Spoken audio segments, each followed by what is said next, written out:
qiz bilan nima bo'ldi, tugadimi? Bu meni oxirgi gapim. Bu narsaga nuqta qo'ymoqchiman. Erkak kishini yo hurmat qilasan, yoki-da uni yo'qotasan. Yana bir bor aytaman. Gordostaningni yig'ishtirib, yo uni hurmat qilasan, hurmat qilayotgani uchun.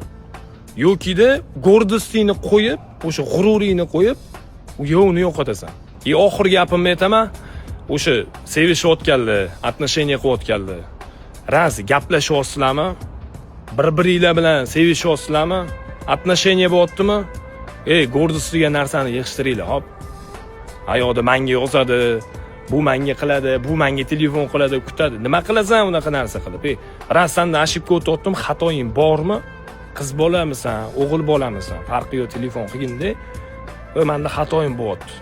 Men bunaqa joyda xato qilib qo'ydim, uzr deb, uzringni so'ray, dalshi davom ettirdik.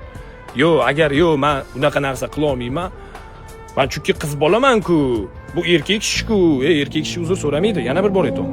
Erkak kishini ham bo'pti, xo'p degani uzr sifatga o'tib ketadi.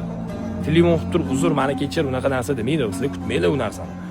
Bu videoni gapirishimdan maqsadim, ko'rayotgan imminni o'sha inson uchun ham, bildinglar kim aytayotganim, bu video o'sha hamma uchun ham. Telefonim 24/7 onlayn. Telegramam bor, hamma narsa bor. Agar g'urur pozolayat qilmayotgan bo'lsa, o'sha SMSda ham yozib bundan tushuntirsa odamimizni. Bu odam tushunadi. Agar g'ururni qo'yib, men qiz bolaman-ku deydigan narsani qo'yadigan bo'lsa, tagda zakrit temo. Hammasiga nuqta qo'yamiz. Gaplarimni tushundinglar degan umiddaman. To'g'risi boshqalarga o'xshab bunaqani har xil gaplarni qilish bizga yarashmaydi. Chiroyli va gрамотно tushuntirdim degan umiddaman. Hammaga rahmat, sog' bo'linglar.